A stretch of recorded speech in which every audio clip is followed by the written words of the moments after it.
Always remember, हर stock में invest करना किसी भी स्टॉक में ना इन्वेस्ट करने के बराबर है।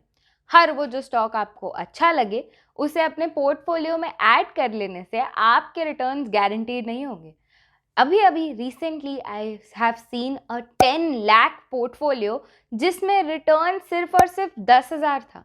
Literally this is the return एक साल बाद जो आपको मिल रहा है। इससे ज़्यादा तो सेविंग्स और एफडी अकाउंट दे देते हैं।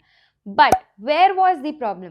उन्होंने 100 स्टॉक्स खरीद के रखे थे अपने पोर्टफोलियो में एंड यही प्रॉब्लम हमें पकड़ में आई और मैंने उनसे पूछा कि भैया जी आपने ऐसा किया क्यों है, हर वो स्टॉक जो अच्छा लगे वो बाय क्यों करके रखा है? तो उन्होंने जवाब दिया कि मैम यही तो डाइवर्सिफिकेशन है। हमें तो बेसिक्स यही सिखाए गए हैं कि डाइवर्सिफिकेशन कर लो, आपका इवन आउट हो जाएगा रिस्क एंड रिटर्न्स भी आ जाएंगे। Here's what the problem is, guys. This is not diversification. Diversification के एक पर्टिकुलर परसेंटेज है और अपना पोर्टफोलियो परफेक्टली मैनेज करना is a skill. So let's learn that skill today. Point to be noted, lack of money can be sometimes the lack of knowledge on how to manage the money. Problem ये है कि diversification का real meaning हमने सीखा नहीं. तो hello, I am Tulsi here with Adhyan's video where I'm going to take you in this 5-minute ride on how to diversify your portfolio.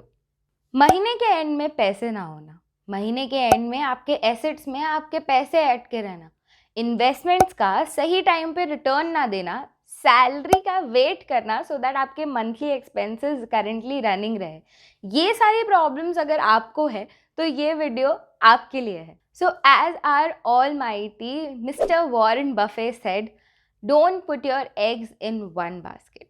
And this is what we are here to learn today. आपको अगर अपना 1 लाख का portfolio diversify करना हो तो आप कितने stocks चुनना प्रेफर करेंगे, कितने सेक्टर्स में इन्वेस्ट करना चाहेंगे, किस परसेंटेज में इन्वेस्ट करना चाहेंगे, और अगर मुझे 100 स्टॉक्स अच्छे लगते हैं तो क्या मुझे 100 स्टॉक्स में इन्वेस्ट करना चाहिए? Answer is no. आपको पता है राकेश झुनझुनवाला के पोर्टफोलियो में भी सिर्फ और सिर्फ 45 से 50 स्टॉक्स होते हैं and that is the app number. तो हम आज कुछ क्वेश्चंस आंसर करते हैं कि आपके इस 1 लाख के पोर्टफोलियो को हम मैनेज कैसे करने वाले. पोर्टफोलियो मैनेज का मतलब ये कि we are going to diversify our stocks in a percentage manner to get a optimized and maximum return from this market with minimum risk possible. So let's decide first कि कौन से asset class में मैं अपने 1 लाख रुपए डालूंगी.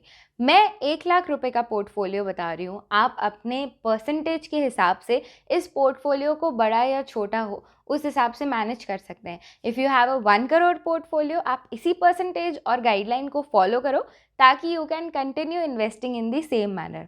सो being a 1 lakh का investor, I have 3 things to be taken care of.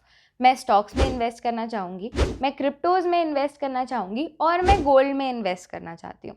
As a 20 to 30 year old, these can be my valid choices for now. तो अब आते हैं आगे की स्टेज में.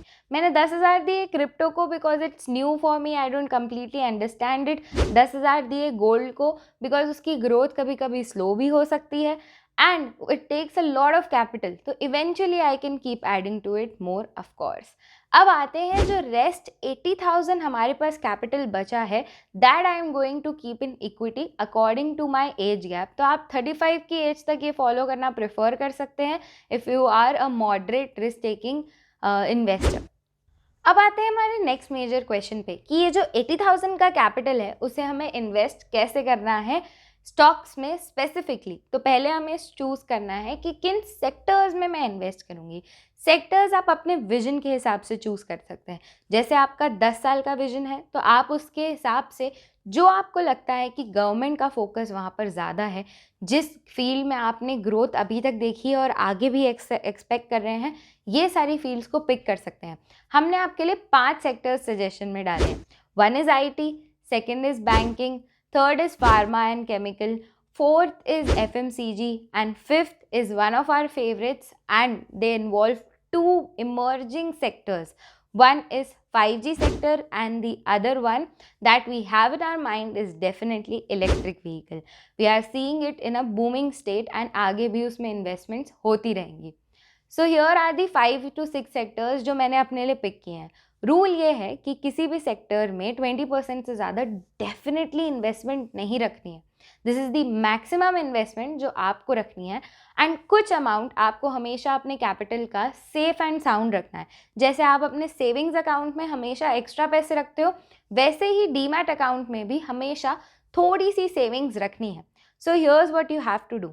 इन 5 से 6 सेक्टर्स में डिवाइड करना है अपना पोर्टफोलियो 10 to 15% के अराउंड, एंड जो बचे हुए 5 to 6% है उसे सेविंग्स में रखो. जब वो स्टॉक और नीचे आए उसे आप उस हिसाब से, या फिर जब वो सेक्टर के भी बेयरिश हो तो आप वहाँ पर और इन्वेस्टमेंट डाल सकते हो. Coming to our next point. Next question हमारा ये कि कितने स्टॉक्स हमारे पोर्टफोलियो में होने चाहिए. तो ऑफ कोर्स आंसर आपको पता है कि 45 स्टॉक्स तो राकेश झुनझुनवाला के पास हैं. मतलब he keeps himself in check कि भाई मैं इतने ही स्टॉक्स मैनेज कर सकता हूँ. हमेशा नंबर आप पर डिपेंड करेगा, and it can not be more than 50 for sure, क्योंकि किसी भी सिंगल हैंडेड पर्सन के लिए 50 स्टॉक्स रेगुलरली ट्रैक करना, 50 स्टॉक्स की कंपनी की ग्रोथ चेक करना इज़ नॉट दैट ईजी. हर 2 हफ्ते में you might have to check your portfolio. हर महीने, हर 3 महीने में आपको कुछ चेंजेस, कहीं पे कम, कहीं पे कैपिटल बढ़ाने की ज़रूरत पड़ सकती है. तो पर स्टॉक क्लासिफिकेशन जो आपको रखना चाहिए दैट शुड बी कि आप कितने स्टॉक्स मैनेज कर सकते हो एंड फुल्ली स्टडीड रह सकते हो उन स्टॉक के बारे में. I will suggest start with per sector में 3 to 4 स्टॉक्स है. दैट मीन्स आपका अभी का current portfolio would be around 15 to 20 stocks maximum, and you can always increase more once you get comfortable with the process. Let's sum up the video quite quickly. पहले हमें करना है ये decide कि कितना अमाउंट हम डिवाइड करने वाले हैं अपने अलग अलग इन्वेस्टमेंट एसेट क्लासेस में. जितना भी अमाउंट आप स्टॉक मार्केट में इन्वेस्ट करना चाहते हैं, स्टार्ट विथ 5 to 6 सेक्टर्स जहाँ पर आपका इन्वेस्टमेंट 10 to 20% के बीच में होना चाहिए, मैक्सिमम लिमिट बीइंग 20%. फिर आते हैं हमारे स्टॉक पिक करने के सेगमेंट में. स्टॉक जब आप पिक करते हो, so how many stocks? 45 to 50 stocks is the maximum limit. If you are new to it, start with 20 being the max capital of yours. Her stocks या हर sector से 3 से 4 स्टॉक्स उठाएं जो परफेक्टली आपको लगते हैं कि आपके गोल्स के साथ अलाइंड है and they are going well. Mid cap, small cap और ब्लू चिप, ये 3 कैटेगरीज होती है स्टॉक्स की. Blue chips are consider the safest stocks जो बड़ी वेल नोन इन्वेस्टमेंट कंपनीज हैं, जैसे कि रिलायंस वगैरह, हम इनसे ऑलरेडी फेमिलियर हैं. मिड कैप स्टॉक्स जो थोड़ी बहुत फेमिलियर होती है हमसे और अभी ग्रोइंग स्टेज में होती है. एंड आते हैं स्मॉल कैप स्टॉक्स जो कि सबसे रिस्की इन्वेस्टमेंट होती है. आप इन तीनों स्टॉक्स की क्लासिफिकेशन के हिसाब से उन स्टॉक्स को चूज़ कर सकते हैं. So here's what you have to do now. Like, share, comment and subscribe to know and learn more and more with Adhyan. We are trying to make our content in best possible and simple manner for you. Let us know in the comment section which part of this video did you like the most, and क्या इस video ने आपके वो question को answer किया जो बहुत लोग फेस कर रहे हैं as a new investor. See you soon. Till then, take care. Bye.